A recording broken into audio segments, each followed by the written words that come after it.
Assalamualaikum warahmatullahi wabarakatuh. Perkenalkan, nama saya Sinta Prasti Permata Dewi. Saya mahasiswa PPG Prajabatan, gelombang 1 Universitas Nahdlatul Ulama Surabaya. Kali ini saya akan mempresentasikan artikel yang telah saya buat dengan judul Pendidikan yang Memerdekakan di Tomoe Gakuen pada novel Toto-chan, Gadis Cilik di Jendela. Jadi Bapak Ibu, perlu kita ketahui bersama bahwa sekarang saat ini Indonesia tengah gencar menyosialisasikan atau menerapkan kurikulum merdeka atau merdeka belajar. Nah, ketika saya awal kali saya mengetahui kurikulum merdeka atau merdeka belajar itu, kemudian ingatan saya terbang pada tahun 2017 yang mana saat itu saya membaca novel Toto-chan, Gadis Cilik di Jendela.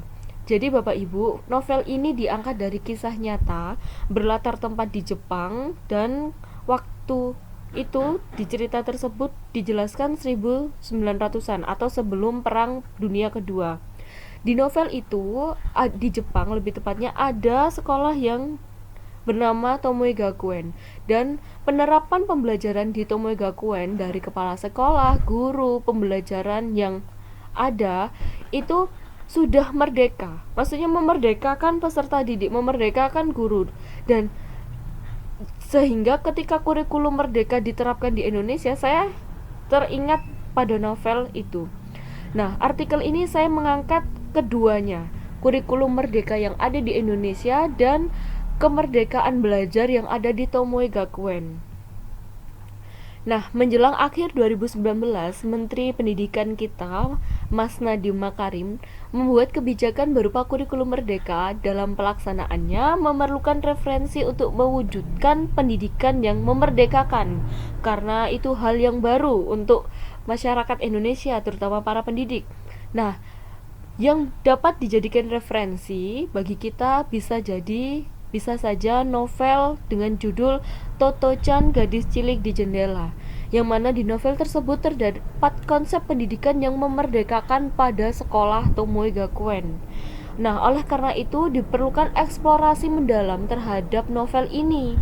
Nah, tujuan penelitian ini untuk membahas kurikulum merdeka dan pendidikan yang memerdekakan serta pendidikan yang memerdekakan pada Tomoe Gakuen. Nah, pengumpulan data pada artikel ini menggunakan metode observasi dan studi literatur. Hasil penelitian ini bahwa pendidikan yang memerdekakan merupakan proses memberikan kebebasan pada peserta didik dalam mengatur diri, tumbuh dan berkembang sesuai dengan kodratnya, yang mana kesemuanya itu terdapat dalam novel Toto-chan, Gadis Cilik di Jendela, sebagaimana yang diterapkan oleh Sosaku Kobayashi, yaitu selaku kepala sekolah yang mendirikan, yang menciptakan, yang mengatur setiap yang ada di sekolah Tomoe Gakuen.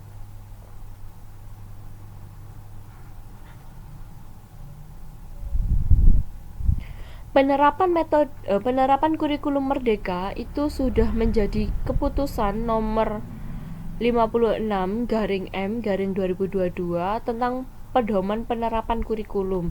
Sebagaimana yang kita tahu, kurikulum merdeka ada profil pelajar Pancasila, ada Indonesia Maju yang mandiri, berdaulat dan berkepribadian.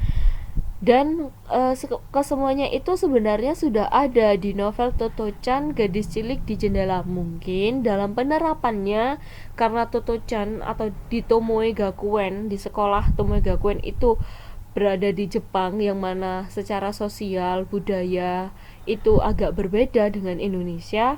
Mungkin penerapannya bisa disesuaikan dengan budaya atau sesuai dengan kodrat alam yang ada di Indonesia ini.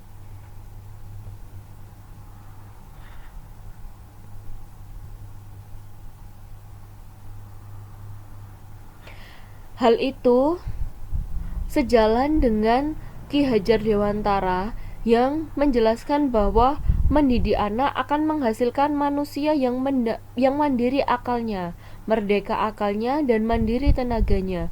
Guru seharusnya tidak hanya memberikan pengetahuan yang diperlukan dan bermanfaat, tetapi juga mengajar peserta didik bagaimana mencari dan menerapkan ilmu pengetahuan untuk kepentingan umum. Nah, Bapak Ki Hajar Dewantara sebenarnya sudah menjelaskan, sudah memiliki ideologi bahwa mendidik atau pendidikan itu harus sesuai dengan kodrat alam dan kodrat zaman. Hanya saja mungkin sebagai pendidik atau sebagai pemerintah selaku pemangku kebijakan ini bingung bagaimana mendesain sesuai kodrat alam dan sesuai kodrat zaman. Seperti yang kita tahu, Indonesia ini sangat luas dengan berbagai macam budaya yang ada, dan zaman terus berganti, zaman terus berkembang, teknologi semakin pesat kemajuannya, sehingga bagaimana mengintegrasikan pendidikan dan teknologi yang ada sehingga sesuai dengan kebutuhan peserta didik di masa sekarang dan masa depan.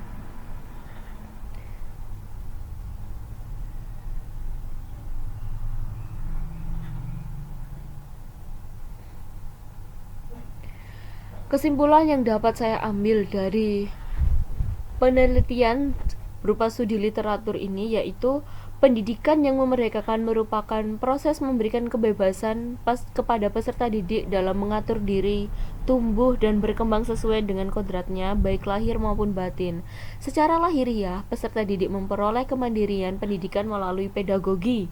Selain itu, peserta didik menerima pendidikan yang membebaskan mereka secara spiritual. Praktik pendidikan di Tomoe Gakuen oleh Shosaku Kobayashi Sensei selaku kepala sekolah merupakan konsep pendidikan yang memerdekakan pada kurikulum merdeka yang digagas oleh Mas Menteri Pak Nadiem Makarim. Meskipun pendidikan di Tomoe Gakuen sudah sejak 1937, namun tetap relevan apabila diimplementasikan di abad 21 ini.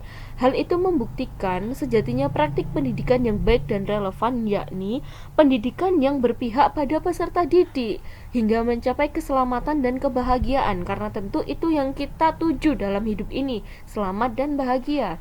Tentunya kodrat alam antara Jepang dan Indonesia sangat berbeda, baik dari budaya, sosial, ekonomi, dan paradigma yang berkembang di masyarakat. Namun semua itu bukanlah menjadi hambatan untuk menciptakan pendidikan yang memerdekakan. Melihat hambatan sebagai tantangan dan dijadikan kekuatan untuk senantiasa berubah menjadi lebih baik. Pada proses belajar mengajar untuk mencapai pendidikan yang memerdekakan, pihak sekolah dan guru dapat mencontoh Tomoe Gakuen, sekolah yang ada di novel Toto-chan. Nah, yang mana memperbolehkan peserta didik untuk belajar sesuai minat dan kemampuannya. Setiap peserta didik memiliki kesenangan yang dapat dikembangkan sejak kecil. Adapun kewajiban untuk mempelajari mata pelajaran pokok seperti bahasa, matematika, dan ilmu pengetahuan bisa menerapkan metode yang berbeda dan menyenangkan supaya peserta didik tidak bosan dengan materi yang diberikan. Setelahnya, baru peserta didik boleh mengikuti kegiatan yang digemari.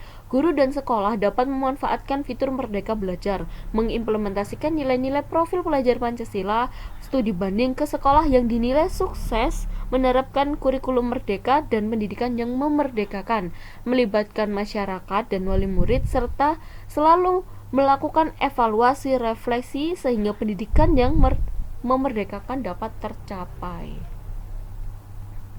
Nah, saya selalu menggebu-gebu ketika menjelaskan ini karena ternyata pendidikan yang memerdekakan itu bukan hal yang baru. Itu memang harus dilakukan, harus diterapkan karena tujuan kita hidup di dunia ya memang untuk mencari selamat dan bahagia. Tujuan pendidikan pun juga seperti itu. Nah, apabila pendidikan yang dijalani membelenggu, merampas kemerdekaan peserta didik, guru dan sebagainya, ya kita tidak bisa mencapai selamat dan bahagia yang kita inginkan. Nah, Bapak Ibu, mungkin jika ada waktu senggang, coba baca novel Toto-chan Gadis Cilik di Jendela, ada di Gramedia, atau e-booknya, e-novelnya juga ada. Itu sungguh sangat menginspirasi dan bisa dijadikan referensi sebagai kita, sebagai guru, sebagai pendidik, sebagai pemangku kebijakan dalam mendesain, dalam menciptakan pembelajaran yang memerdekakan. Besar harapan saya pendidikan yang ada di Indonesia ini dapat memerdekakan Tomoe Gakuen. Ayo pendidik, ayo guru-guru, bapak ibu guru yang ada di Indonesia ini, ayo berjuang, ayo belajar sepanjang hayat. Jangan cepat puas dengan ilmu yang sudah didapat. Jangan cepat merasa puas dengan metode-metode yang sudah diterapkan dan dinilai berhasil. Ayo kita belajar sepanjang hayat. Tunjukkan kita sebagai guru juga belajar selalu mengupgrade ilmu, selalu mempraktikkan hal-hal yang baru. Jangan anti dengan perubahan. Ayo kita sama-sama berubah. Samakan mindset, samakan tujuan, samakan persepsi. Ayo kita melangkah bersama memajukan pendidikan di Indonesia ini. Bapak Ibu, mungkin perkataan saya barusan terlalu muluk-muluk untuk guru baru atau untuk guru pemula seperti saya. Tapi Bapak Ibu, saya berani bermimpi karena saya akan melakukan setiap langkah yang saya jalani untuk mewujudkan mimpi itu. Jangan pernah takut untuk bermimpi, karena ketika jenengan semua atau ketika Bapak Ibu semua takut bermimpi, ya sudah, kita stuck berdiri di tempat, tidak ada yang berkembang, kita akan ketinggalan zaman. Kita tidak bisa mencegah adanya perubahan, maka kita yang harus berubah mengikuti zaman. Kita pilah mana yang positif, mana yang bisa kita terapkan, yaitu kita ambil. Kalau kita tidak bisa, ya kita jangan sungkan, jangan malu untuk belajar dengan semua orang. Sudah tidak ada lagi saatnya ada istilah kebonyo sugudel atau orang tua belajar ke yang muda, itu sudah tidak relevan dengan kehidupan sekarang, karena nyatanya banyak anak muda yang secara keilmuan lebih dapat berinovasi. Nah, secara pengalaman kita bisa sharing dengan Bapak Ibu sekalian. Nah, Bapak Ibu, demikian presentasi yang bisa saya sampaikan. Banyak kurangnya saya mohon maaf yang sebesar-besarnya. Atas perhatian dari awal hingga akhir saya ucapkan terima kasih. Akhirul kalam, wassalamualaikum warahmatullahi wabarakatuh.